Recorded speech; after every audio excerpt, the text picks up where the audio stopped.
دعائے مالکان عزت آج کی اس مجلس میں شامل تمام شرکا، تمام سامعین، تمام ناظرین کے توفیقات خیر میں اضافہ فرمائے۔ میرا مالک آج کے ذکر کا جتنا بھی اجر ملے اس اجر کو جناب سید انتصار حسین نقوی، ان کے خانوادہ کے جتنے مرحومین ہیں، حاضرین ناظرین کے جتنے بھی شرکا کے مرحومین ہیں، شہدائے ملت جعفریہ ہیں، میرا مالک ان کے نامہ اعمال میں درج فرمائے۔ روز قیامت ایک ہاتھ میں قرآن، دوسرے میں دامن اہل بیت، لوائے الحمد کا سایہ نصیب فرمائے۔ میرا مالک ہمارا خاتمہ بالخیر، بالعقیدہ، بالایمان فرمائے۔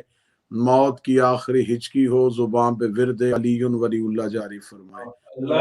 پہلی رات ہو، زیارت امیر المومنین نصیب فرمائے۔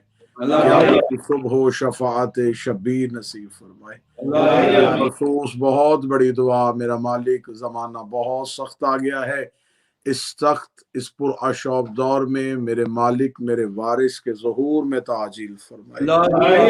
مولا کے لشکر حق میں شامل ہونے کی توفیق عطا فرمائے۔ تمام دعاؤں کو قبولیت تک پہنچائیں۔ سہارا درود کا لیں، بلند آواز سے صلوات کی تلاوت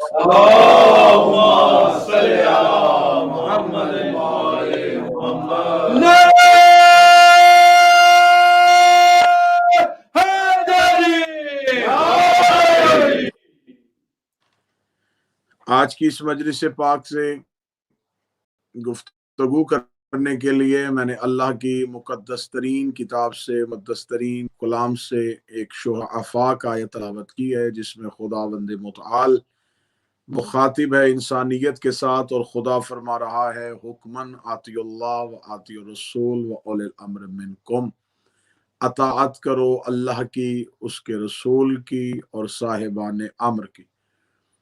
آتی اللہ، اس سے مراد تمام ہی فرقوں اور تمام ہی مذہب اسلام کے سمجھنے والے جتنے بھی مفسرین ہیں، انہوں نے لکھا کہ آتی اللہ سے مراد اللہ کی اطاعت ہے۔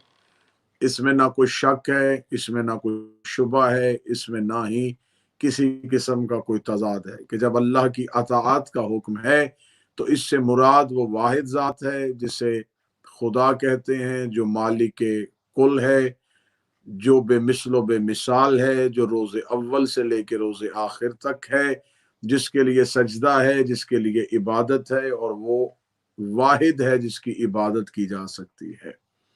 جب آتی اور رسول سے مراد آئی تو مذہب اسلام کے تمام فرقوں نے کہا کہ اس سے مراد ختمی المرتبت سرکار حضرت سید الانبیاء جد الحسن والحسین سرکار مصطفیٰ صلی اللہ علیہ وآلہ وسلم کی ذات مبارکہ ہے۔ لیکن مدت سے اختلاف، مدت سے تنازع، مدت سے جھگڑا ایک لفظ پہ آ رہا ہے کہ اولی الامر سے مراد کیا ہے۔ مذہب جعفریہ میں، مکتب اہل تشیع میں، آل محمد کے ماننے والوں کے ہاں اولی الامر سے مراد صاحبان امر وہ ہیں جن کا امر اصل میں اللہ کا امر ہے، جن کا حکم اصل میں اللہ کا حکم ہے، کیونکہ خدا ہم تک پہنچا نہیں، خدا کو ہم نے جسم و جسمانیت میں دیکھا نہیں، تو جب خدا ہم تک آیا نہیں تو ہمیں کیسے پتا چلے کہ یہ امر، یہ حکم خدا کی طرف سے ہے؟ تو صاحبان امر وہ ہیں کہ جن کے لیے اللہ کہتا ہے کہ یہ وہ صاحبان امر ہیں جو میرے احکامات کو، میری ہدایت کے پیغام کو انسانیت تک پہنچاتے ہیں۔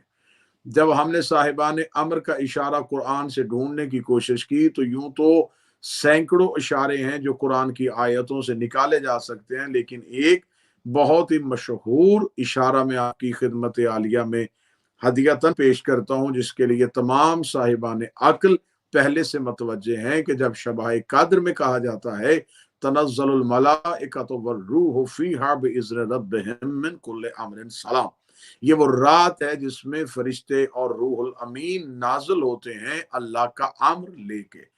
خدا کا امر لینے کے لیے جب یہ زمین پہ نازل ہوتے ہیں تو اس کا مطلب ہے کہ زمین پہ کوئی ایسا اولی الامر موجود ہے جو اللہ کا امر انسانیت تک پہنچاتا ہے۔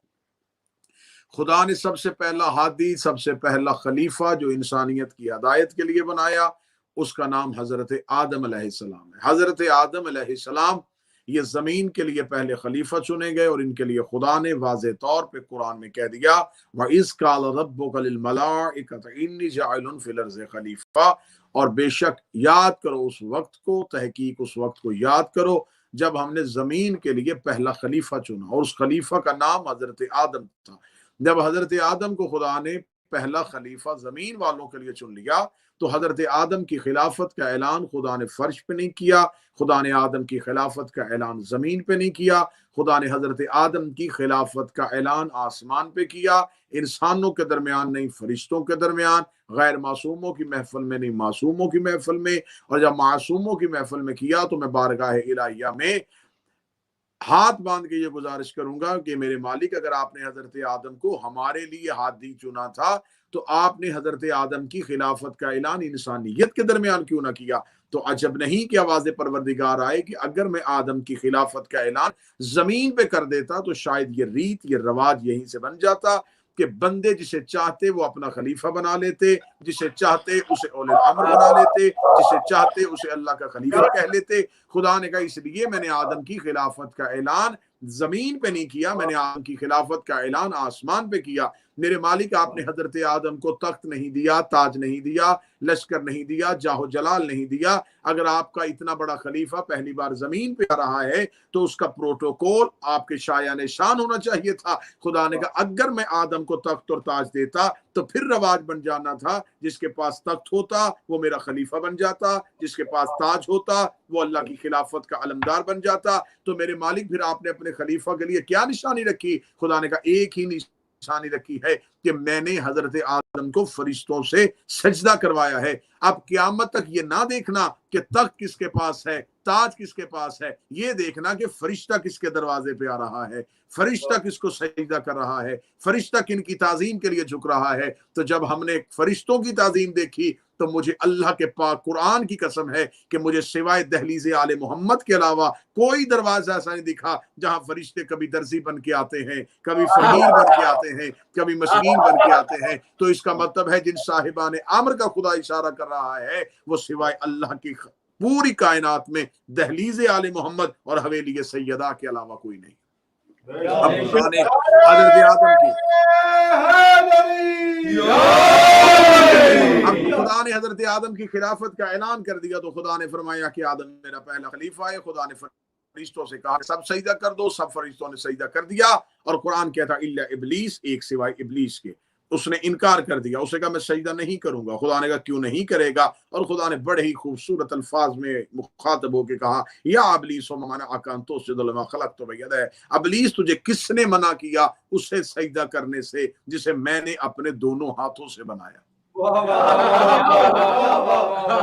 کیا کہنے میرے مالک، تیرے تکلم کے کیا کہنے میرے مالک، تیرے کلام کرنے کے طریقہ کے کیا کہنے، تو کیسے انسانیت کو صاحبان امر سمجھا رہا ہے؟ خدا نے کہا تجھے کس نے منع کیا اسے سجدہ کرنے سے جسے میں نے اپنے دونوں ہاتھوں سے بنایا ہے؟ کس نے منع کیا تجھے اسے سجدہ کرنے سے؟ کیوں نہیں سجدہ کر رہا؟ تب تمام فرشتے سجدہ میں گئے الا ابلیس ابا استکبر وکان من الکافرین۔ خدا کہتا اس نے تکبر کیا کیونکہ وہ تھا ہی کافر، وہ تھا ہی کافر، کانا من الکافرین۔ عربی سمجھنے والوں سے پوچھئے گا یہ صیغہ ماضی ہے، وہ پرانا کافر تھا، وہ پہلے سے کافر تھا۔ میرے مالک یہ تو فرشتوں کی محفل میں بیٹھتا تھا، فرمایا بیٹھتا تھا لیکن تھا کافر۔ میرے مالک یہ تو عبادت کرتا تھا، فرمایا کرتا تھا لیکن تھا کافر۔ میرے مالک یہ تو بہت بڑا سجدہ گزار تھا، فرمایا بے شک سجدے کرتا تھا لیکن تھا کافر۔ میرے مالک پھر کیسے پتہ چلے؟ فرمایا اس لیے میں نے ابلیس کی عبادت نہیں دیکھی، تسبیح نہیں دیکھی، سجدے نہیں دیکھے، میں نے کہہ دیا فرشتوں کی محفل میں کہ یہ کافر تھا۔ اس کا مطلب ہے کہ اگر کوئی حجت کا منکر، اگر کوئی اولی الامر کا منکر عبادت اور نمازیں پڑھتا ہو تو اس کی ظاہری عبادت سمجھ کے اسے نمازی نہ سمجھنا، اسے متقی اور پرہیزگار نہ سمجھنا۔ اگر اس کے ہاں حجت کی اطاعت نہیں ہے تو سمجھ لینا بے شک نمازی ہے لیکن کافر ہے، ہے لیکن کافر ہے، اس لیے کہ اس نے حجت سے انکار کر دیا۔ خدا نے کہا کیوں سجدہ نہیں کیا؟ اس نے کہا کہ میرے مالک میں اسے سجدہ کیسے کروں جبکہ تو نے مجھے آگ سے بنایا ہے اور اسے مٹی سے بنایا ہے۔ قرآن ہر گھر میں موجود ہے. قرآن اٹھا کے دیکھیے گا کہ خدا نے اس کے لیے یہ نہیں کہا کہ چل ٹھیک ہے تو مجھے تو مانتا ہے اسے نہ مان, تو لا الہ الا اللہ پڑھ, آدم صفی اللہ نہ پڑھ. یا خدا نے یہ کہا ہو کہ لا الہ الا اللہ کو واجب کی نیت سے پڑھ, آدم صفی اللہ کو مستحب کی نیت سے پڑھ. خدا نے یہ نہیں کہا. خدا نے کہا تو حجت کو نہیں مانے گا, اس نے کہا میں حجت کو نہیں مان. فرمایا فخرج لعنت الی یوم الدین, اب بھی نکل جا, فوراً نکل جا, تجھ پر قیامت تک کے لیے میری لعنت ہے. میرے مالک ابھی تو پہلا خلیفہ بن رہا ہے, ابھی تو ہدایت کا کارواں چلا ہی نہیں ہے, ابھی تو سلسلہ ہدایت چلنے لگا ہے. تو میرے مالک آپ نے سلسلہ ہدایت میں اپنے نمازیوں میں سے ایک پہلے عبادت گزار کو لعنتی کیوں بنا دیا ہے؟ فرمایا اس لیے کہ آج پہلا خلیفہ بن رہا ہے, آج پہلی حجت بن رہی ہے. جو اصول آج بنے گا وہ اصول قیامت تک چلے گا. اگر آج میں حضرت آدم کے پہلے منکر کو اس کی نمازوں کی وجہ سے معاف کر دیتا تو کل کو ہو سکتا ہے کہ کوئی اور ولایت اور خلافت کا منکر اپنی عبادات کے زور پہ مجھ سے جنت کا مطالبہ کر لے, تو میں آج پہلی خلافت کے منکر کو لعنتی بنا کے دنیا کو یہ بتا رہا ہوں کہ جب میں نے لاکھوں سجدوں کے باوجود آدم صفی اللہ کے منکر کو معاف نہیں کیا تو چند سجدوں کی وجہ سے علی ولی اللہ کے منکر کو کیسے معاف کر سکتا؟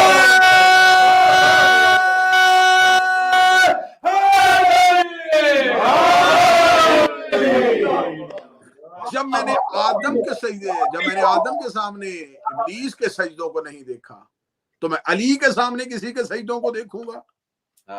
جب میں نے آدم کے سامنے اتنے سال کے سجدوں کو بیکار کر دیا تو میں ولایت علی کے منکر کی عبادت اور نمازوں کو دیکھوں گا. فرمایا فخرج لعنت الی یوم الدین, نکل میرے دربار سے, تجھ پر قیامت تک کے لیے میری لعنت ہے, اس لیے کہ تو نے میرا انکار نہیں کیا, میری حجت کا انکار کیا ہے. اور جس نے حجت کا انکار کر دیا اس نے توحید کا انکار کر دیا. آدم کے انکار کو خدا نے اپنا انکار سمجھا ہے, آدم کے سجدے کے انکار کو خدا نے اپنا انکار سمجھا ہے. تو کہاں ہے صاحبان عدل, کہاں ہے دنیا کے منصف؟ وہ کیوں نہیں بتاتے کہ خم غدیر میں رسول نے کہا تھا جس کا میں مولا ہوں اس کا علی مولا ہے. اگر رسول آدم کے مولا ہے تو پھر علی آدم کے مولا ہے. تو جب اللہ آدم کے منکر کو معاف نہیں کرتا تو آدم کے مولا کے منکر کو کیسے معاف کر سکتا؟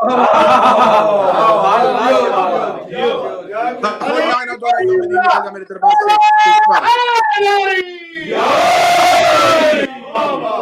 تجھ پر قیامت تک کے لیے میری لعنت ہے.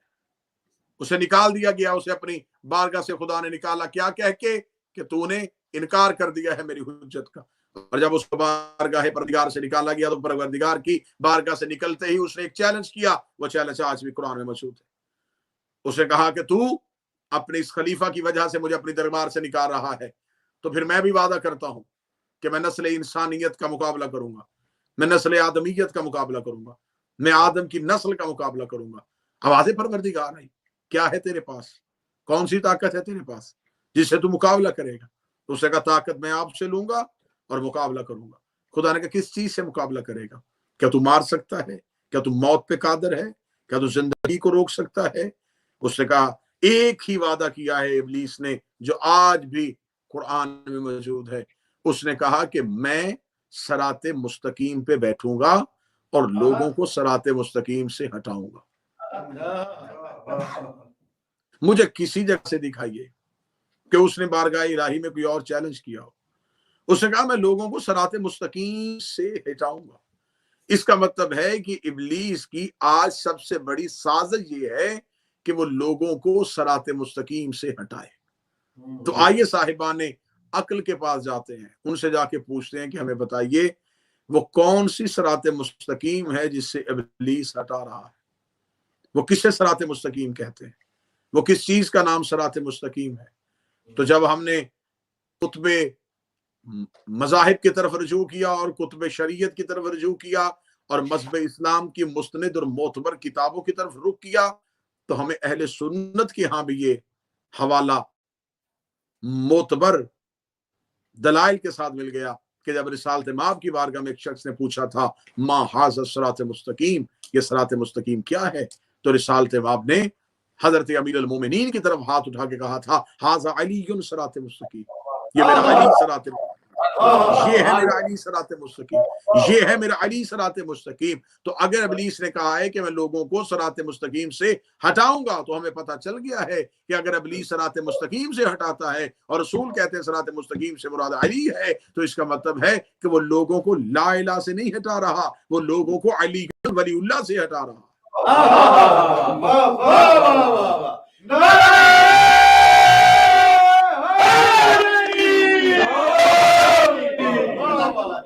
ہمیں صاحب آج اس بات سے غرض نہیں ہے، ہمیں اس بات سے قطعاً کوئی غرض نہیں ہے کون سن رہا ہے، کون روک رہا ہے، کون اعتراض کر رہا ہے، کون الزامات لگا رہا ہے، کون گالی دے رہا ہے، کون تہمت لگا رہا ہے۔ ہزاروں تہمتیں بھی صحیح، لیکن علی کے عشق میں وہ ساری قبول ہے۔ ہزار رکعت امیر المومنین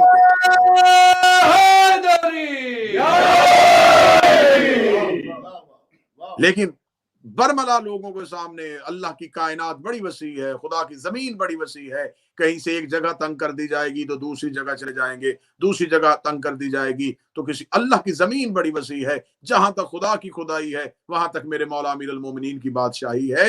ہم علی کی سلطنت میں جہاں بھی جائیں گے دنیا سے ایک سوال ضرور کریں گے، ہمیں بتاؤ کہ علی کی ولایت کے بغیر وہ کون سا عمل ہے جو اللہ کی بارگاہ میں قبول ہو جائے گا، خدا کی بارگاہ میں قبول ہو جائے گا۔ میں آپ کو قرآن سے ثابت کیا ہے کہ اللہ نے حضرت آدم کے انکار کرنے والے کو کس لیے معاف نہیں کیا، اس لیے کہ وہ حجت کا منکر ہے، اور خدا ہمیشہ اپنا پیغام حجت کے ذریعے سے پہنچاتا ہے۔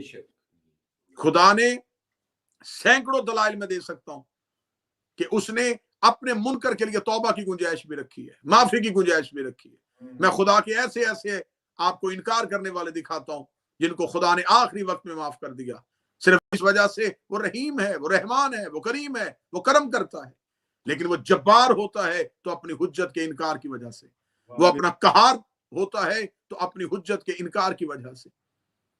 حضرت نوح کی بیوی، نوح کا بیٹا جب تک حضرت نوح کے گھر میں رہ کے خدا کی ربوبیت کا انکار کرتے رہے، خدا نے عذاب نہیں بھیجا، لیکن جب وہ نوح کو چھوڑ کے گئے تو خدا نے فوراً عذاب کیوں بھیج دیا؟ خدا نے اس لیے عذاب بھیج دیا کہ جب تک تیرے گھر میں رہ کے میرا انکار کرتے رہے میں تب تک معاف کر سکتا تھا، درگزر کر سکتا تھا، لیکن جب یہ تجھے چھوڑ کے بھاگ گئے ہیں تو اب میں انہیں معاف نہیں کروں گا، کیونکہ اب انہوں نے اللہ کا انکار نہیں کیا، انہوں نے اللہ کی حجت کا انکار کر دیا۔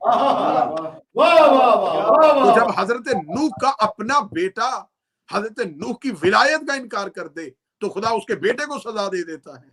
تو اگر آج کوئی بندہ کہے کہ میں سید ہوں لیکن علی کی ولایت کو نہیں مانتا، تو جیسے خدا نوح کے بیٹے کو شجرے سے نکال دیتا ہے، ویسے اللہ اس سید کو بھی علی کے شجرے سے نکال دیتا ہے۔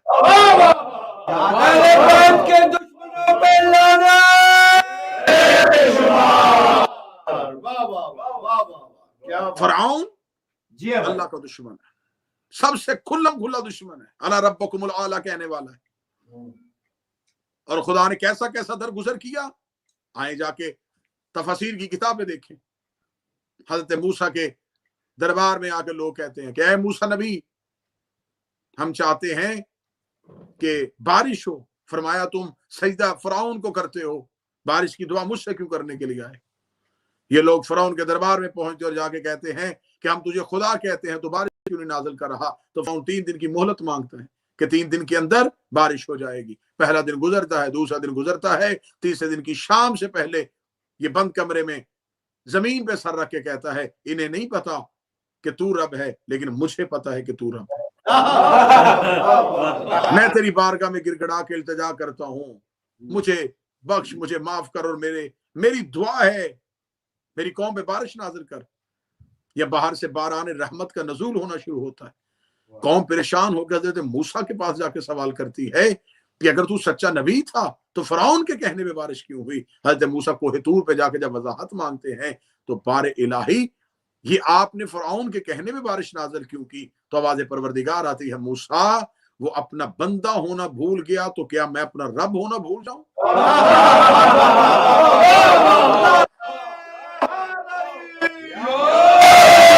اسے خبر نہیں کہ وہ میرا بندہ ہے، میں تو جانتا ہوں کہ میں اس کا رب ہوں۔ فرعون اللہ کا انکار کر رہا ہے اور خدا اس کے کہنے میں بارش نازل کر رہا ہے، لیکن جب اس نے حضرت موسیٰ کا مقابلہ کیا تو خدا نے کہا نہیں فرعون، میرا اصول ہے میں اپنی حجت کے منکر کو معاف نہیں کرتا۔ نمرود اللہ کا انکار کرتا رہا، لیکن جب مقابلہ ابراہیم کا کیا خدا نے سزا دے دی۔ ہر نبی کا وہ منکر جو حجت کے مقابلے پہ آیا خدا نے اس کے لیے گنجائش نہیں چھوڑی۔ حجت کا انکار خدا کو کسی صورت میں برداشت نہیں۔ اور اگر میں اب وقت کو زیادہ طویل نہ کروں اور موضوع کو سمیٹوں تو خم غدیر پہ جس نے مولا امیر المومنین کی ولایت کا انکار کیا تھا، صاحبان عقل، صاحبان علم، محض تنقید سے کچھ نہیں ملے گا۔ آپ مجھے بتائیے کہ کیا حارث بن نعمان فہری کے پاس اعمال کی کمی تھی؟ کیا وہ لا الہ الا اللہ کو نہیں مان رہا تھا؟ کیا وہ محمد رسول اللہ کو تسلیم نہیں کر رہا تھا؟ تو اگر وہ کر رہا تھا تو کون سا عمل اس سے ایسا ہوا تھا جس کی وجہ سے عذاب آیا؟ آج آپ بحث کر رہے ہیں کہ علی ولی اللہ واجب نہیں ہے، تو جا کے شریعت کے پہلے مسائل تو پڑھیے کہ عذاب ہمیشہ واجب کو ترک کرنے سے آتا ہے۔ اگر علی ولی اللہ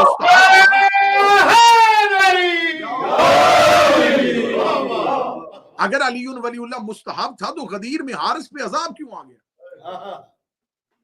اس پہ عذاب آیا تھا ولایت علی کے انکار کی وجہ سے۔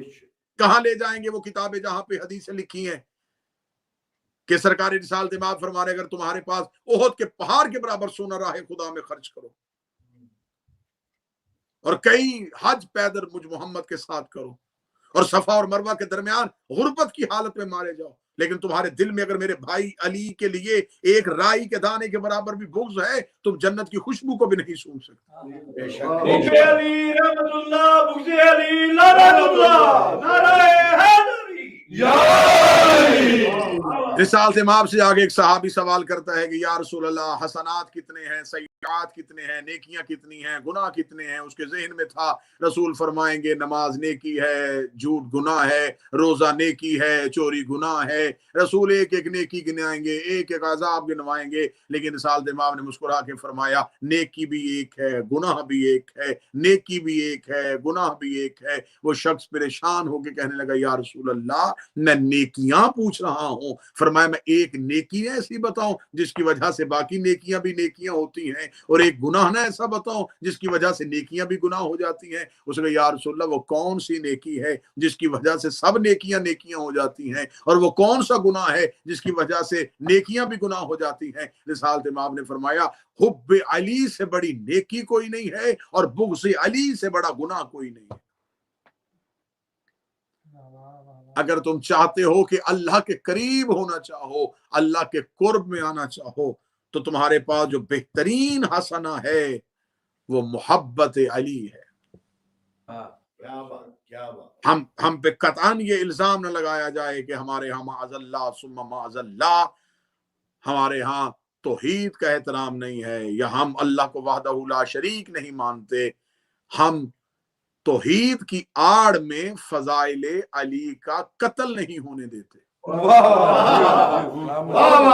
ہمیں خبر ہے کہ مقصریت کی ہندا ولایت علی اور فضائل علی کے کلیجے کو چبا رہی ہے۔ ہمیں خبر ہے کہ زمانے میں یہ تنہائیاں نصیب ہو رہی ہیں تو صرف حب امیر المومنین کی وجہ سے۔ ہمیں یہ غرض نہیں ہے کہ یہاں ہمیں مجموع سے غرض نہیں ہے۔ ہمیں امام حسین ابن علی علیہ السلام سے کسی نے کہا تھا اے فرزند رسول آپ ہزاروں کا لشکر اکٹھا کر سکتے تھے، فرمایا مجھے افراد نہیں چاہیے، مجھے نظریات چاہیے۔ خم غدیر میں رسالت مآب سے کہا گیا یا رسول اللہ اگر آپ نے علی کی ولایت کا اعلان کیا تو یہ مجمع بکھر جائے گا، فرمایا مجھے مجمع نہیں چاہیے، مجھے علی والے چاہیے۔ مجھے اس بات سے غرض نہیں ہے کہ کتنے لوگ پھر مجھے محمد رسول اللہ کہیں گے۔ رسالت مآب کو وہ خطرے پیش نظر تھے تو خدا نے قرآن میں کہا واللہ یعصمک من الناس، اللہ تمہیں انسانوں کے شر سے بچائے گا۔ جائیے پورا قرآن اٹھا کے دیکھیے، خدا نے کہیں نہیں کہا، میرا پروردگار نے کہا کہ نماز کا حکم دے میرا رسول، میں تجھے انسانوں کے شر سے بچاؤں گا، روزے کا حکم دے میں تمہیں انسانوں کے شر سے بچاؤں گا، حج کی تبلیغ کر میں تمہیں انسانوں کے شر سے بچاؤں گا، جہاد کی باتیں سنا میں تمہیں انسانوں کے شر سے بچاؤں گا۔ ایک ہی جگہ پہ اللہ نے قرآن میں کہا علی کی ولایت پہنچا میں تمہیں انسانوں کے شر سے بچاؤں گا۔ اس کا مطلب جہاں علی کی ولایت کی بات ہو وہاں شریر بھی کھڑے ہو جاتے ہیں، وہاں شر پیدا کرنے والے بھی کھڑے ہو جاتے ہیں۔ شر کا خطرہ ہے تو صرف علی ولی اللہ کی وجہ سے۔ ہم قطعاً نہیں چاہتے، ہم چاہتے ہیں اتحاد بین المومنین بھی ہو، اتحاد بین المسلمین بھی ہو، لیکن عقیدے کے اندر رہ کے۔ ہم امیر المومنین کی محبت کو واجب، مستحب، اوجب ان چیزوں سے بالا تر ہو کے اگر مجھ سے کوئی کہے کہ آپ کے ہاں علی ولی اللہ کیا ہے تو میں یہ کہوں گا کہ علی ولی اللہ اجر رسالت کی ادائیگی کا نام ہے۔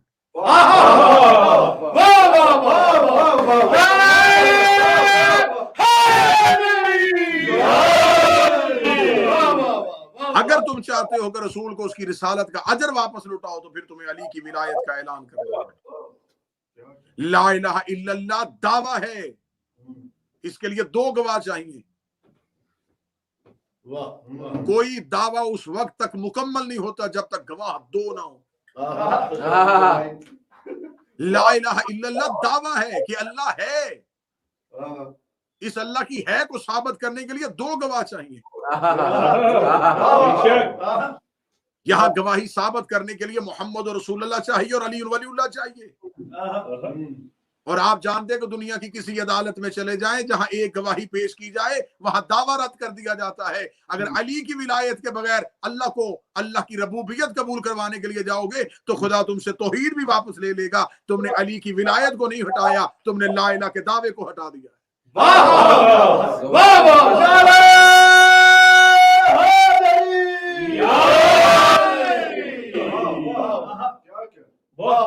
انشاءاللہ یہ سلسلہ بدستور جاری رہے گا، زبانیں خاموش نہیں ہو سکتی۔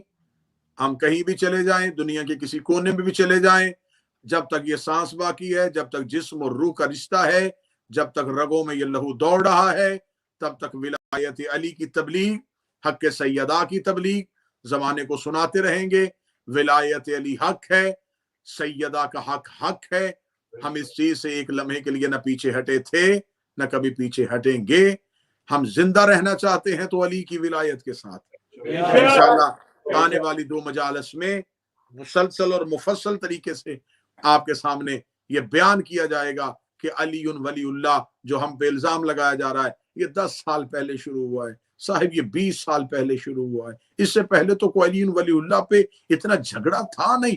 علی ولی اللہ پہ جھگڑا اس لیے نہیں تھا کہ کسی نے ولایت علی کو حرام نہیں کہا تھا۔